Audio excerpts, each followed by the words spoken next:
Hi guys, welcome to my channel, Your Girl in Paris. My name is Melissa and I am a Haitian American who made the move from the United States to France. And in this video, I wanted to share a little bit more about how I actually ended up here. So if I were to put my life into chapters leading up to my move abroad to France, they would be called childhood dreams, dream deferred, inspiration, dream loading, girl you better work, regroup, and fire lit. Let's get started with childhood dream. So ever since I was a kid, France has always been a place that has intrigued me, has always captured my attention and interest. It could be partly in fact to my father, who lovingly forced me to learn French from a young age.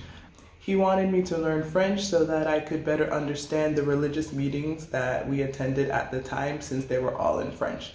So I had French lessons from a young age, and that ignited my interest in the French culture. And the more I learned about France, the more I wanted to visit that country. My curiosity in France was piqued. So that is my childhood dream, wanted to go to France. As I grew up, everything around me was France, always talking about France. Within 2 seconds of talking to me, you would know I love France. Whole house decorated in Eiffel Towers. Now we're at the dream deferred stage. So I'm in college, down in South Florida, but then, as you go out a little bit on your own, you start exploring in college, boys, got pregnant, got kicked out. I call it my depressive years. Depression, motherhood, marriage. So a lot of things going on. France was the farthest thing from my mind. It was way in the back here, but it was always still there. My ears always perked up when I heard things in French. When I saw things about France, my eyes lit up.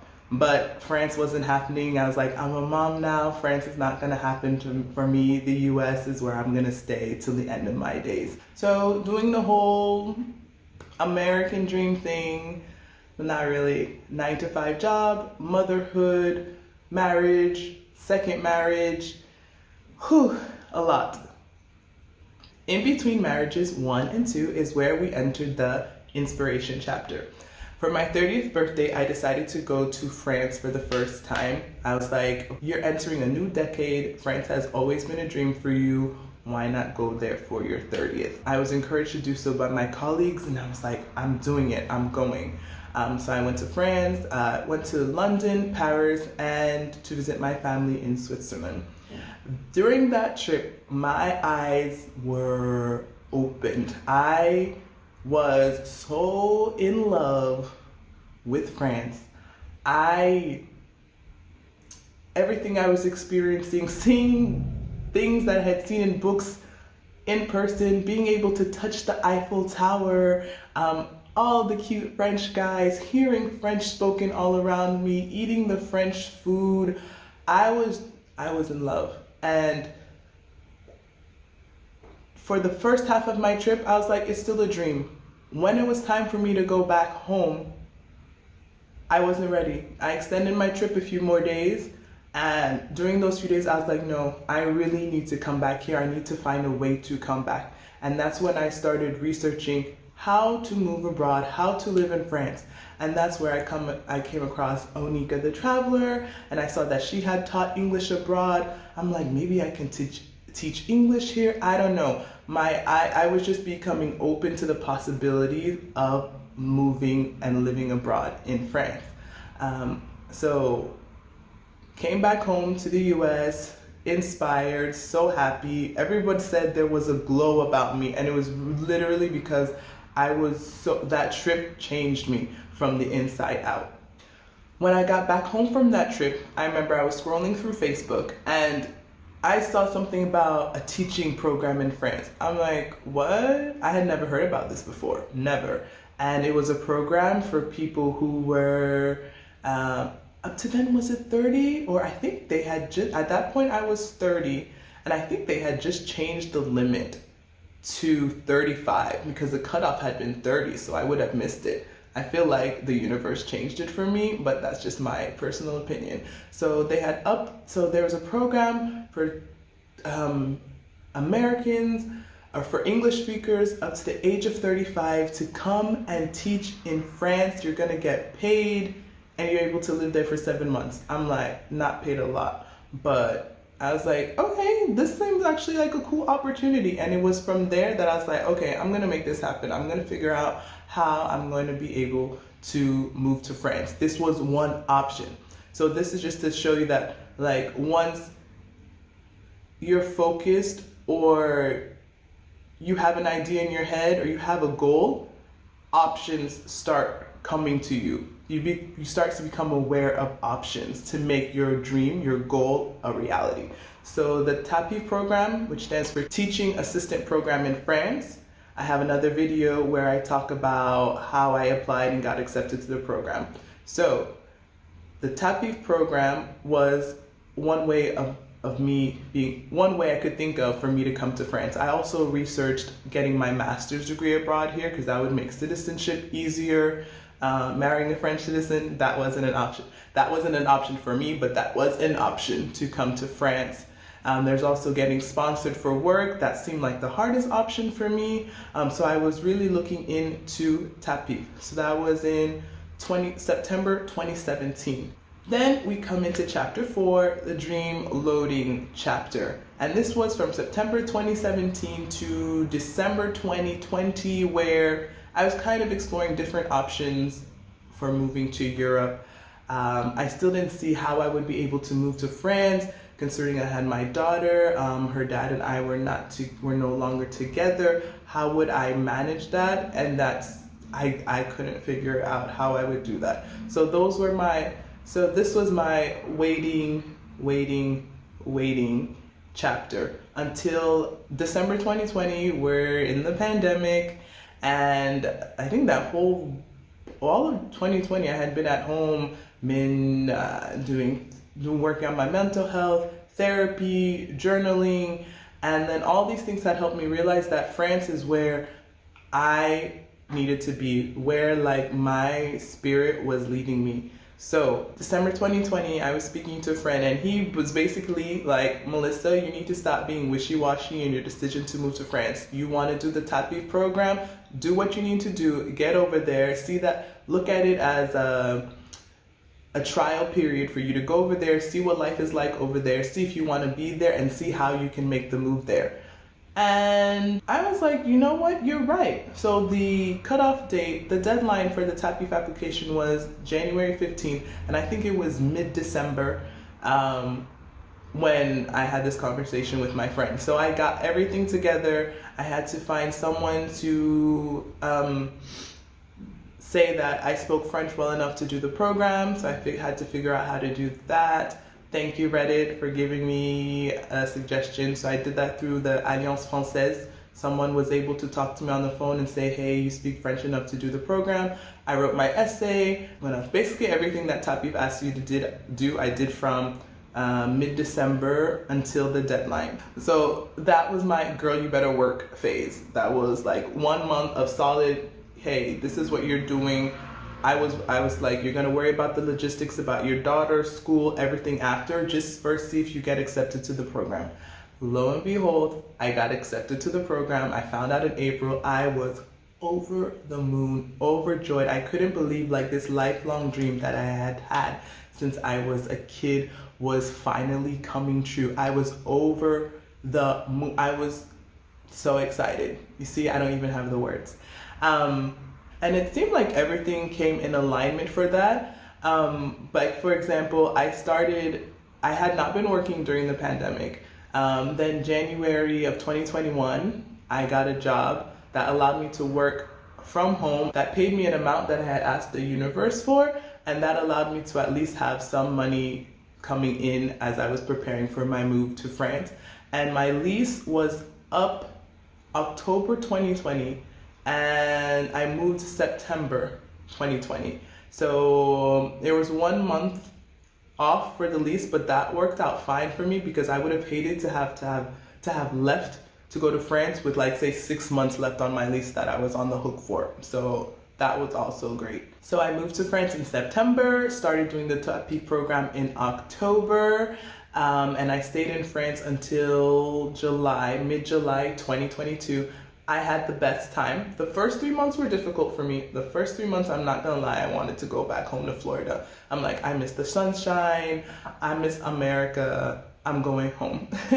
I went back home for winter break, saw my daughter, caught COVID, came back to France with a totally new mindset, and that's when my time in France I was really more appreciative of my time in France. And when the program was ending in April, I started to get anxious because I'm like, okay, now I'm going back to the US. I have to find a job once I get there. I have to get a car once I get there. I have to get health insurance once I get there. I have to find a place once I get there. All these things were like going around in my head. I'm like, how am I gonna do that? I was already stressed. And then in France, I was less stressed. And I'm like, no, you have to find a way to get back here. So I looked at different options. I looked at teaching, I looked at getting a job, and I applied for positions, but I didn't get them. So I had no choice. I went back to the US in July 2022. And as soon as I landed in the airport, like I felt a different vibe. This is not my vibe. I need to go back to France.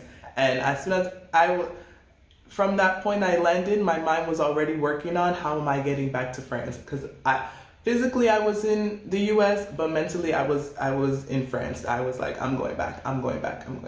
So this is the Regroup chapter from July 2022 to December of 2022, trying to figure out different ways to get back to France. And I had settled on the Profession Libérale visa, which is a visa basically where, like a freelancer visa, where you set up your own business.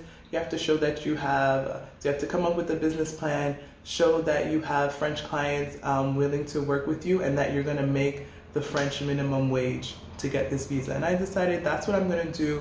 Decided I'm gonna try it as a virtual assistant, teach English, and that was my ticket to France. I had originally said I was gonna move back to France in June 19th, 2023. But I kept moving up my date 2 months. So at first I said August 2023. Then I moved it up to June of 2023. Then I moved it up to April of 2023. And then in December 19th, because I have it here in my journal, I moved it to December 9th. It was December 22nd. I said, oh, and I moved up my move date to Paris again, to February. So I moved. So December 22nd, I was like, I'm moving to Paris in February. So this is where we entered the fire lit chapter. I was like, I'm moving in February. I need to get everything in order. I don't even think I had my business plan written. So I had to have my business plan written. I had to figure out how to tell my daughter's father, how to tell my daughter, how to tell my ex-in-laws, hey guys, so yeah, I know I just came back, but I'm moving back to France, yeah. So I had to, that was scary. I think that was the scariest part of it for me, because I knew I would get like negative feedback based on my decision to move back to France. So before I told everyone, I told my daughter's dad and my daughter I told my daughter's dad on Christmas. I think he took it actually pretty well. He said, Melissa, everybody can see that you're moving back to, everybody knows that you're not staying here. I was like, okay, so it was obvious to everyone. I told my daughter, and she took it better than I would have expected also. I think maybe because I was gone while I was doing the TAPIF program. She was originally supposed to come and spend some of the TAPIF program time with me, but she decided to stay in the US. So she took it okay as well. She was already used to me being gone. Tear. In-laws, that was the hardest part, but after I did that, I felt like relief. because I told my parents, my dad was very, I told my dad, he was very supportive. On my dad's side, they were supportive. So now that I gotten that out of the way, so I had done my business plan, had submitted it to be looked at. I made my visa appointment for the first week once I I was doing it, like things went boom, boom, boom. So I told my ex and my daughter the week of Christmas, made the appointment the week of Christmas for my visa appointment. The first week of January went for my visa appointment. It was a Friday, January 6th, went with my daughter. I applied for the Profession Libérale visa and I applied for a visitor visa for her. So that was Friday afternoon, January 6th, Saturday, Sunday. So then past Saturday, Sunday, Monday, Tuesday, Wednesday, I got an email from the people processing the visa saying, hey, your visa is going to be on the way back to you. I could not think of anything else or do anything else for that day because I'm like, tomorrow I'll find out if my dreams come true. Let me actually read the journal entry. 1 second. Okay, so if we go back and see, after I had gone to apply for the visa, I said, I presented everything I had and now I give it into the universe's hands. I feel my vibrations matching Paris's vibrations and I can't wait to see that Profession Libérale visa in my passport. My insides are shouting for joy. Thank you, universe. Thank you, thank you, thank you. That's what I had wrote the following day after my visa appointment. And then after I got the email from VFS saying that they processed my application and it was being dispatched via FedEx, I said, I am in happy shock. That means I'll have my answer tomorrow. My answer to whether I'll be moving to France in a few weeks with my long coveted shiny new Profession Libérale visa in my blue passport. The visa that gives me the right to work in France with French clients, the right to great health insurance with money going towards retirement and maternity, the right to be a bona fide resident of France. Squeal, double squeal. I am literally like a kid on Christmas Eve awaiting Santa and the gift they've had on their Christmas list since forever. I don't know how I'm going to be able to wait until tomorrow, but in less than 24 hours, I'll have my answer. Please, please, please, please, God.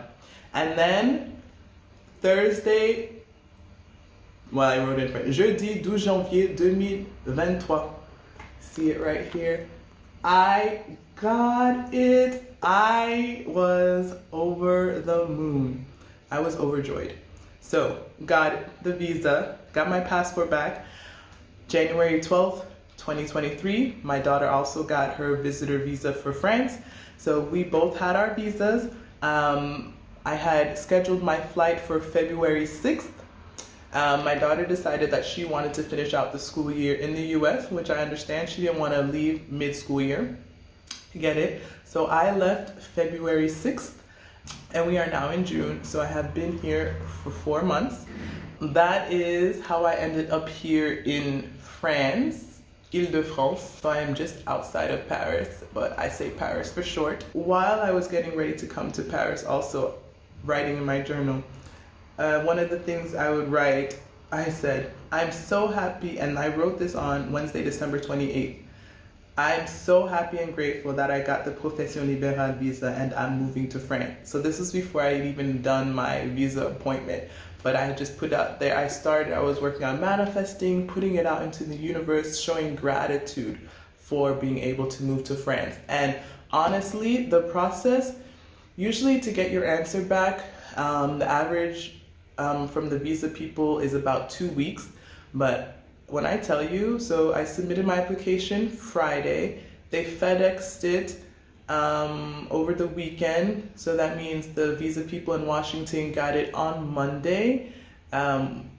Wednesday, I got an email saying that my visa was coming back to me. So that means Tuesday, they had already approved my visa and I got it back in my hands Thursday. So I got it back after Monday, Tuesday, 4 business days. The process was so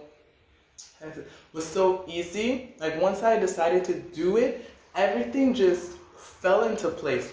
Everything, all the documents I needed, where I was gonna get the money, figuring out the school options for my daughter, my business plan, everything just flowed. everything just came together. And the visa people had faith in me, because here I am. They approved it in 2 days. So really, really grateful to be here. Thank you for listening to my story. And one thing I'm particularly grateful for is because a lot of times we hear about people doing moves like these when they're in their 20s, when they have no responsibilities, they're single, kid-free, and they decided to move abroad. I did it having a kid, 2 divorces, trying to start my own business. I wasn't at the most stable, and I was definitely not at the most carefree point in my life. And it just goes to show that it doesn't matter how old you are. If you have a dream, go for it. Things will fall into place. Start walking in the direction of your dreams, and then your path will become clearer. So I just want to say that, encourage all of you who are hesitant, saying it'll never work for me. It can. It really can. So just go forward in the direction of your dreams. In the comments, tell me some of the dreams that you guys are working towards, some of the dreams that you've realized in your life. Hearing your stories will encourage me and will encourage other people who read your comments. Looking forward to hearing from you guys. Talk to you later. Bye.